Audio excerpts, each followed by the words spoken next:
अस्सलामुअलैकुम दोस्तों, थोड़ा भाई मोहम्मद आसफ खिची। असी अज मौजूद हैं पत्तों की जनाब खोखर ट्रैक्टर हाउस ते इत्थे जनाब है देखो अज फ्री सर्विस और कस्टमर ट्रेनिंग प्रोग्राम हैगा सी ते इत्थे मेरे फॉलोवर भी और सानू बड़े चाहण वाले प्यार वाले भाई हसनैन मैनू मिले ने।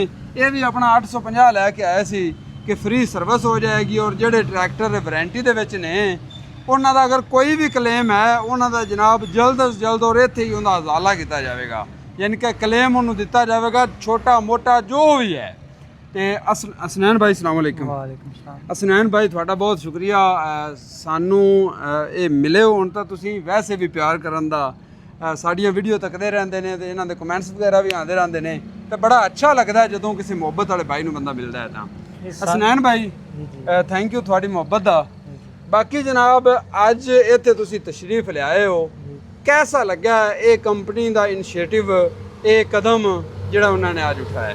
जी बहुत ज़्यादा अच्छा लग्या है। जिमीदार नूं ये चीज़ चाहिए सी। जी जी इन्ने सालों तो असीं चले आने कोई कंपनी नहीं इहदी चेंजिंग कर रही सी जी।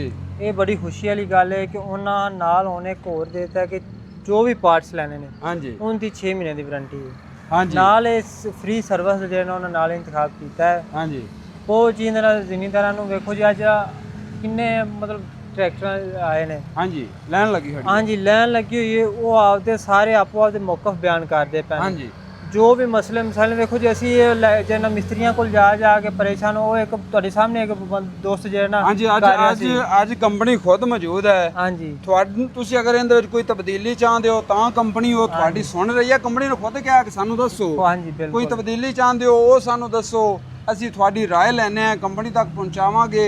कंपनी उहदे ते फिर सोचेगी बह के वाकई ये काम करने वाला है, किसान नूं इहदा फायदा है। और इस तो बाद अगर तुहाडे ट्रैक्टर विच कोई नकस आ रही है वो भी सानू दसो।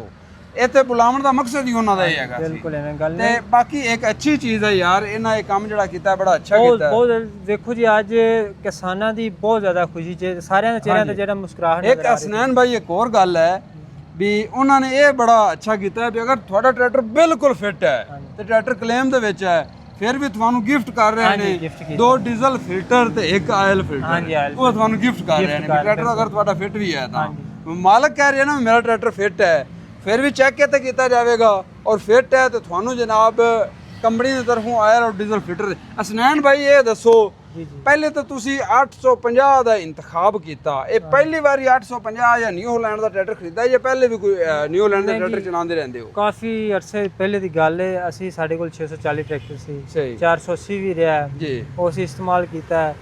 ये जिहड़े नवीं कैटागरी दे विच नवीं टैक्नोलॉजी च आया 850 सही गल है ये हुण जिहड़ा असी इहदा फैसला लिया है।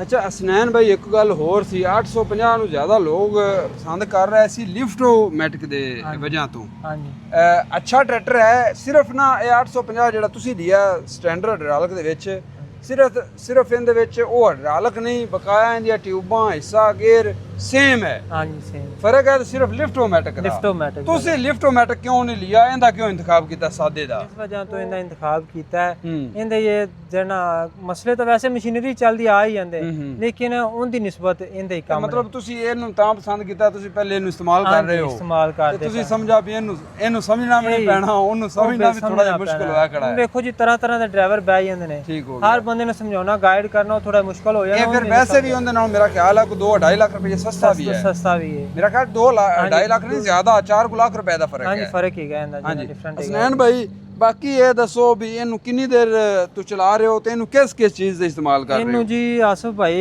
असी जेना रूटर ते भी जेना इनू इस्तेमाल कीता है। अच्छा जी इहदे मगर डिस्कां भी चलाईयां ने हल्लां ते भी चलदा पिया है। सही। अच्छा ਜ਼ਿਮੀਦਾਰੇ ਤੇ ਨਾ ਅਸੀਂ ਜਿੰਨੇ ਵੀ ਫਾਰਮਰਾਂ ਦੀ ਰਾਏ ਲਈ ਹੈ ਕਹਿੰਦੇ ਨੇ ਵੀ ਇਹਦਾ ਡੀਜ਼ਲ ਖਰਚਾ ਬਹੁਤ ਕਮ ਹੈ। हाँ जी बहुत ਬਾਕੀ ਟਰੈਕਟਰਾਂ ਨਾਲ हाँ जी बहुत ज्यादा। ਕਿੰਨਾ ਕੁ ਕੰਮ ਹੈ ਰੂਟਰ ਤੇ ਕਿੰਨਾ ਖਰਚਾ ਕਰਦਾ ਹੈ? इहदा जी रूटर ते 4 तो 4.5 लीटर दी एवरेज ਕਿੱਲੇ ਤੇ? हाँ जी पहले लो च ਕਿਉਂ ਬਾਤ ਹੈ ਜੀ ਯਾਰ ਕਮਾਲ ਨਹੀਂ ਹੈਗੀ ਇੱਕ ਸ਼ਾਟ ਲੱਗ ਜਾਂਦਾ ਬੰਦੇ ਨੂੰ ਬੰਦੇ ਮੰਨਦੇ ਨਹੀਂ ਫਿਰ। 85 ਭਾਜੀ ਜਿਹੜਾ ਨਾ ਉਹਨੂੰ ਪਹਿਲੇ ਲੋ ਚ ਤੁਸੀਂ ਰੂਟਰ ਮਾਰ ਲਵੋ ਅਗਰ ਤਸੱਲੀ ਦਾ ਰੂਟਰ ਮਾਰਨਾ ਤਾਂ ਉਹ ਤਕਰੀਬਨ 10 ਤੋਂ 12 ਲੀਟਰ ਦੀ ਐਵਰੇਜ ਦਿੰਦਾ ਹੈ। ਅੱਛਾ ਹਾਂਜੀ ਤਾਂ ਬੜਾ ਡਿਫਰੈਂਸ ਹੈ ਯਾਰ ਇਹਦਾ ਹੁਣ ਤੁਸੀਂ ਆਪੇ ਅੱਗੇ ਹਿਸਾਬ ਲਾ ਲਓ ਤੇ ਇਹ ਹੱਲਾਂ ਤੇ ਇੰਨੀ ਕੀ ਐਵਰੇਜ ਰਹਿੰਦੀ ਹੈ? ਹੱਲਾਂ ਤੇ 2 ਲੀਟਰ ਤਕਰੀਬਨ ਜੇ ਨਾ 2 ਲੀਟਰ। ਹਾਂਜੀ 2 ਲੀਟਰ ਦੀ ਠੀਕ ਹੋ ਗਿਆ।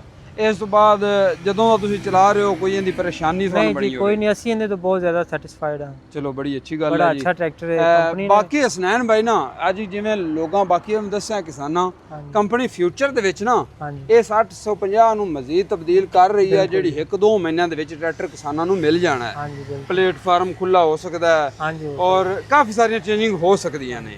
ਔਰ ਉਸ ਤੋਂ ਬਾਅਦ ਫਿਰ ਜਿਹੜਾ ਨਾ ਫਿਊਚਰ ਦੇ ਵਿੱਚ ਜਿਹੜੀ ਕੰਪਨੀ ਆ ਉਹ ਕਹਿੰਦੀ ਅਸੀਂ ਕੋਈ ਹੋਰ ਵੱਡਾ ਟਰੈਕਟਰ ਲੈ ਕੇ ਆ ਰਹੇ ਹਾਂ, ਐਡਵਾਂਚਰ ਹੋਵੇਗਾ। ਤੇ ਬੜੀ ਅੱਛੀ ਗੱਲ ਹੈ ਹਸਨੈਨ ਭਾਈ, ਕੰਪਨੀਆਂ ਦਾ ਕੰਪੀਟੀਸ਼ਨ ਹਾਂਜੀ ਦੇ ਵਿੱਚ ਸਾਡਾ ਕਿਸਾਨਾਂ ਦਾ ਫਾਇਦਾ ਹੋ ਰਹੀ ਹੈ। ਬਿਲਕੁਲ ਜੀ, ਇੱਕ ਬਹੁਤ ਅੱਛੀ ਟੈਕਨੋਲੋਜੀ ਦੇ ਟਰੈਕਟਰ ਸਾਨੂੰ ਮਿਲ ਰਹੇ ਨੇ। ਡੀਜ਼ਲ ਬੜਾ ਮਹਿੰਗਾ ਹੈ, ਡੀਜ਼ਲ ਕਮ ਤੋਂ ਕਮ ਖਰਚ ਕਰੇ, ਕੰਮ ਜ਼ਿਆਦਾ ਕਰੇ, ਅਸੀਂ ਵੀ ਇਹ ਚਾਹੁੰਦੇ ਹਾਂ। ਬਿਲਕੁਲ ਜੀ, ਜਿਵੇਂ ਕਿ ਨਹੀਂ ਜ਼ਿਮੀਦਾਰ ਨੂੰ ਫਾਇਦਾ ਹੀ ਇਹਦੇ 'ਚ। ਠੀਕ ਹੋ ਗਿਆ। ਇਹ ਬੜਾ ਜਿਹੜਾ 850 ਹੈ ਨਾ, ਮਤਲਬ ਨਿਊ ਹਾਲੈਂਡ ਕੰਪਨੀ ਦਾ ਸਭ ਤੋਂ ਅੱਛਾ ਟਰੈਕਟਰ ਹੈ ਜੀ। ਫਿਊਲ ਐਫੀਸ਼ੀਐਂਟ ਹੈ ਜੀ ਠੀਕ ਹੈ। ਵੇਖੋ ਜੀ ਜ਼ਿਮੀਦਾਰ ਨੂੰ ਤਾਂ ਫਿਊਲ ਦਾ ਹੀ ਮਸਲਾ ਹੈ, ਜਿੰਦੇ 'ਚ ਅੱਛੀ ਐਵਰੇਜ ਆਵੇ ਸਾਨੂੰ ਤਾਂ ਉਹ ਹੀ ਫਾਇਦਾ ਹੈ ਉਸ ਚੀਜ਼ ਦਾ। Very good. ਤੇ ਫਿਰ ਅਗਰ ਕੰਮ ਦੇ ਲਿਹਾਜ਼ ਨਾਲ ਵੇਖੀਏ ਤੇ ਕੰਮ ਦਾ ਵੀ ਬੜਾ ਜ਼ਬਰਦਸਤ ਹੈ। ਠੀਕ ਹੋ ਗਿਆ। ਇਹਨੂੰ ਕੱਦੂ ਵਿੱਚ ਵੀ ਚਲਾਉਂਦੇ ਹੋ ਜਾਂ ਨਹੀਂ? ਨਹੀਂ ਜੀ ਕੱਦੂ 'ਚ ਅਸੀਂ ਆਈ ਨਹੀਂ ਜਿਹੜਾ ਤਜਰਬਾ ਕੀਤਾ। ਕੱਦੂ ਵਿੱਚ ਇਹਨੂੰ ਨਹੀਂ ਚਲਾਇਆ? ਨਹੀਂ ਚਲਾਇਆ। ਤੇ ਵੈਸੇ ਇਹਦੇ ਤੁਹਾਡੇ ਵੱਲੇ ਕੱਦੂ ਰੂਟਰ ਨਾਲ ਕਰਦੇ ਨੇ ਨਹੀਂ ਜਾਂ ਜੀ ਸੁਆਗੇ ਅਸੀਂ ਨਾਲ? ਹੱਲਾਂ ਸੁਆਗੇ ਨਾਲ ਹੀ ਕਰੀਏ। ਅੱਛਾ, ਵੈਸੇ ਕੰਪਨੀ ਇਹ ਕਹਿੰਦੀ ਮੈਂ ਐਡ ਕਰਦਾ ਚੱਲਾਂ, ਕਹਿੰਦੇ ਪਿਛਲੇ ਹਿੱਸੇ ਦੀਆਂ ਔਰ ਅਗਲੇ ਹਿੱਸੇ ਦੀਆਂ ਜਿਹੜੀ ਸੀਲਾਂ ਨੇ ਨਾ ਹਾਂਜੀ ਉਹ ਡਬਲ ਲੈਪ ਸੀਲ ਇਸਤੇਮਾਲ ਕੀਤੀ ਗਈ। ਹਾਂਜੀ ਕਹਿੰਦੇ ਅਗਲੇ ਔਰ ਪਿਛਲੇ ਹਿੱਸੇ ਵਿੱਚ ਪਾਣੀ ਨਹੀਂ ਪੈਂਦਾ। ਨਹੀਂ ਪੈਂਦਾ ਐਵੇਂ। ਠੀਕ ਹੈ ਜੀ। ਤੇ ਇਹ ਬੜੀ ਅੱਛੀ ਗੱਲ ਹੈ। ਐਵੇਂ ਹੀ ਆਸਤਾ ਆਸਤਾ ਜਿਹੜਾ ਚੇਂਜਿੰਗ ਹੋਵੇਗੀ ਔਰ ਇਨਸ਼ਾਅੱਲਾ ਇਹ ਚੇਂਜਿੰਗ ਹੁਣ ਹੁੰਦੀ ਰਹੇਗੀ ਤੇ ਕਿਸਾਨਾਂ ਦਾ ਫਾਇਦਾ ਹੁੰਦਾ ਰਹੇਗਾ। ਤੇ ਹਸਨੈਨ ਭਾਈ ਤੁਹਾਡਾ ਬਹੁਤ ਸ਼ੁਕਰੀਆ, ਥੈਂਕ ਯੂ, ਤੁਸੀਂ ਸਾਨੂੰ ਮਿਲੇ। ਸ਼ੁਕਰੀਆ ਜੀ ਤੁਹਾਡਾ ਬੰਦਾ, ਅਸੀਂ ਤੁਹਾਡੀਆਂ ਇੰਨੀਆਂ ਵੀਡੀਓ ਵੇਖੀ ਦੀਆਂ, ਅੱਜ ਤੁਹਾਡੇ ਨਾਲ ਮਿਲਿਆ ਬਹੁਤ ਜ਼ਿਆਦਾ ਖੁਸ਼ੀ ਹੋਈ ਹੈ। ਬਹੁਤ ਸ਼ੁਕਰੀਆ। ਬਾਕੀ ਜਨਾਬ ਤੁਹਾਡਾ ਵੀ तमाम ਦੋਸਤਾਂ ਦਾ ਸ਼ੁਕਰੀਆ, ਤੁਹਾਡੀਆਂ ਮੁਹੱਬਤਾਂ ਦਾ ਸ਼ੁਕਰੀਆ। ਅੱਲਾਹ ਹਾਫਿਜ਼।